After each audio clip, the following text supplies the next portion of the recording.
What's up, YouTube? Welcome to Codename Scream. I'm that horror guy. And I'm Mel. And we're back from a very long holiday break. Yes. We were slashing through the snow and then we needed a break. The snow slashed us. Snow slashed us big time. It's and not then true, it hasn't snowed at all. It's not snowed, thankfully. And then, unfortunately, that Scream poster that's slashing through the snow, kind of a mood killer. I started it. You started it. I did We start have it. proof of that. Yeah. So, Timestamp. They owe me money. So we're going to go hit up that guy and be like, I want my money. Yeah. For you. Yes. I'll share. Yeah, but we kind of cut that a little short on you guys. Apologies for that. And we have reached the end of the year. So we had a couple that we were deciding upon, and we decided to pick the better of the few, I would have to say. Yeah, we were debating between this and a horrific movie that rhymes with boo ears evil. And this one is there's reasons I picked this one. Yeah, I think you did damn good. So for our final review of 2021, it's themed. It's themed. It is a New Year's Eve movie. Mm-hmm. And it is Terror Train, which I'm excited about because our old standby, Jamie Lee Curtis. Yep, the Queen has arrived again in this camp. Released October 3rd, 1980, which wasn't the Fog 80 or around 80? It was 80. Yeah, so just doing all kinds of stuff. Yeah, she was killing it that year. Directed by Roger Spottiswoode. I'm not mispronouncing that. That's just legit his name. Written by T.Y. Drake. I almost said Y. Ty Drake. See, I put in my notes the T and the Y very far apart. Yes, I just see that. Otherwise, I'd just say Ty Drake. Ty Drake, yep. Produced by Harold Greenberg. Budget and box office is not that interesting. It's just kind of like a standard. Ending the year on a very anticlimactic note. We're using that word again. Anticlimactic, yeah, we haven't used that in a minute. You know, so it's nice to get to revisit that one more time, because why not? I don't think I've said structure in a minute either. Yeah. That's like my word. Look at us. You're wrapping up the year with words we haven't used in a minute, right? So our budget was only $3.5 million. And then we pulled in $8 million at the box office. Pretty good. Not bad. You made your money back, and then a little bit of some. And then if you adjusted that for 2021 inflation at $26.9 million, just shy of 27. That's not bad. I mean, it doubled its profit and a little more. It doubled its profit. That made a ton of sense. It doubled its budget. Yeah. And a little more. So. Just a little bit more, but you will take it. Unfortunately, though, I had this really bad feeling people didn't really care for it. Well, the critics in the audience agree. For once. For once. Critic score of 36%, audience score of 37%. Wow. Which isn't your CD level 10% rating. So it's a little bit higher than that, but still not great. Yeah. No. We'll just briefly chat about this one real quick, give you guys the opportunity to check this one out for yourselves. Well, what better time to do it than this week? You know, put it on during your party even. Not New Year's Evil, though. Yeah, because we're going to try and come up with a little rhyme structure to hide it now. We decided not to do that. Yeah, maybe we'll do that next year. Yeah. We'll forget what an awful movie it was, and then we'll go back next year and be like, yep, still awful. We're going to be in quarterly planning time and be like, oh, we should watch this. It'll be great. It's exactly how that's going to go down. There's like the only two New Year's Eve movies, though? Yeah, so the only ones we were able to find. So if you know any New Year's Eve themed films that aren't this or New Year's Evil, sound off in the comments below. Let us know. We'll get it on the docket for next New Year's Eve. Yeah. So we'll forget about it by then. We're going to forget about it. Anyway. Well, if it's there, we can cite it's permanent. It's permanent. It's true. And it was said on the internet, so it's true. Sure, why not, right? This one's just about a prank that goes wrong. Terribly wrong. Awful wrong. Don't try to set your buddy up for necrophilia. Yep. Pretty much, messes with your head and puts you away for a few years. Yep. And then he comes back to wreck those people as Groucho Marx, of all things. Yep. Kind of a fun little mask to choose from. I like when you get the actual faces of people and not just like the Spirit Halloween grab and go. Yep. But you had William Shatner's face for Halloween in the original. Yeah. Groucho Marx here. Years from now, there's gonna be a bunch of little Trump murder movies. Oh, Just like Trump masks. I was thinking about it for, the movie that we're hoping our patrons will fund. We only need $3,500. We're gonna do, it's gonna be like Freddy versus Jason, but it's gonna be Trump versus Hillary. Yeah! But it's going to be done in the style of Christmas Horror Story. So an anthology? Yeah. Okay.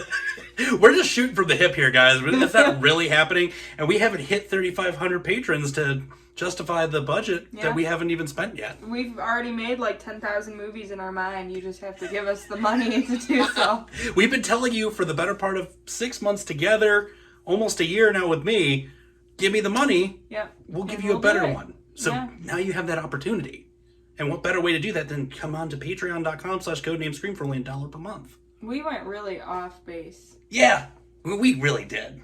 But I mean, what else do you do? It's on a train. New Year's Eve party, train murder. Yeah. End. Groucho Marx. Yes. It's pretty much about all you can really do. There's a lot more to it, guys, but like I said, David Copperfield. David Copperfield, yeah. Jamie Lee Curtis. Need I say more? We could have said just that. And that would have been the end of it. Because then you would have to go watch it. Yeah. So, I mean, but give you guys the opportunity to actually watch these and enjoy them. Yeah. Or not, depending on how you feel. You could be in that 37%. Or maybe you're not. But either way, we do have some facts lined up for you guys. We do. So the idea for this movie came from a dream. As you do, you dream about murder on trains. Oh, yeah. The executive producer, Daniel Grodnick, had this dream. And during a weekend, it was after a weekend of watching Halloween and Silver Streak. Oh, let's put the movies together and make a then thing. he woke up his wife after this dream and was like, what if I put Halloween, like the movie Halloween, on a train? And she thought it was a terrible idea. And so he literally wrote down, like as this is happening, like middle of the night probably, wrote down terrible train. That's all he wrote down. And then he later changed that to Terror Train. And then the next morning he wrote 22 pages and he had a deal with the production company by 3 p.m. Man! This dude works fast. He works real... And you know what? We could work just as fast. If you give us the money. If you give us that money. That's all we need. We're just sitting here battling our wares the whole time. It's just like... Give us money. It's just like was it Silent Night, Deadly Night when we were doing that? It was like, for this much, we will do this. And for this much, we will do that. Yeah. I think it was it the second one? I think it was the second. One of those movies we covered this year. I had to make two fun somehow. Yeah. It was like every time we would say a fact, it was like, oh, but we will do that too. Yes. But we won't get the permits. And if you give us money, we will also rock a train back and forth in a rig in a warehouse, giving the appearance the train was moving. Because that's what they did in this movie. So if you give us the money, we will do the same thing. I'm just going to base all the facts off of, if you give us the money, we'll get David Copperfield. No, that's and we will possible. get Thomas the Tank Engine sets and rock those. Yes. Because that's about all we're going to be able to do. Yes. Well, speaking of David Copperfield, this was his only acting role. He played himself in several things, but this was the only movie he ever played someone else in. Interesting. And during the filming, he got so irritated trying to say his lines that he vowed to never be in another movie again. Poor thing. So, yeah, must have memory problems or something. I guess. I mean, he did a pretty good job, I thought. Yeah, well, the magic of cinema. Yeah, I guess so. Yeah, as long as he's not leaving any rabbits and hats and forgetting. Yeah. Just leaving them around. Can't remember his lines. It's his only acting career, but yeah, he spends his entire career acting. Yeah, exactly. Well, he doesn't have to memorize lines. True, so just got to remember, struggle. how to hide things. Yep. So the train thing was cool. That's the main thing about this. There's interesting facts. Not only was the train concept cool, there's interesting fact about the train itself from this movie. So one of the passengers' cars from the movie was restored and is now located at the Arizona Railway Museum in Chandler, Arizona. That is cool. Which is super cool. Railway museums, seemingly boring. You go to one, they're actually pretty cool. No, they were really cool, actually. Yeah, there's one not that far from my house, and I've been there, and it's cool. I don't know why I'm talking about railway museums now, but go to one. It's on theme. It's fun. It's a good time. And the train used in the film is the Canadian Pacific Railway 1293, which was still an operational locomotive as recently as 2002. Interesting. Yeah, but it was renumbered for the film as 1881. Okay. So I don't know why they renumbered it. That just seems weird to me, unless people like were superstitious and didn't want to. Yeah, that. But I don't think that many people saw this movie. So. Or depending on like people would be like trying to like go after it. Yeah, that's true. I don't know. And we talked about people hating it or loving it, and wherever you fall in that, Roger Ebert falls in hating it because this movie is on his most hated list. He didn't like horror though. He didn't like much of anything. Yeah, he didn't. He wasn't much of a fan of horror specifically, though. You know what those two guys remind me of? Huh. What's their name? Ebert and Roper or whatever. Yeah. They remind me of the two Muppets that like sit in the like little balcony thing. Yes. Like, that's what I think of every time I can see that. like, I was gonna say they remind me of Ebert Codename Scream. Yeah. We're much more beautiful. Yeah, look at us. The youthfulness that is slowly being drained from our bodies. Says the guy shaving his head because his hair's going away.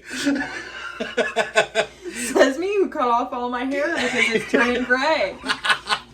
But you know what, though? For a horror film that is Halloween based on a train and using the leading lady from Halloween, not bad. I like this movie. Yeah. I think it's fun.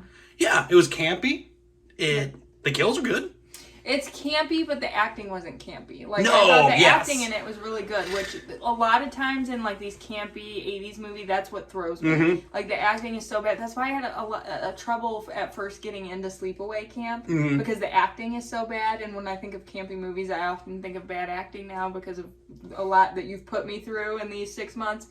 But the acting is good. The movie is cheesy, but it's the right kind of cheesy. It's just the right amount of cheese. Perfect amount of cheese. Yeah.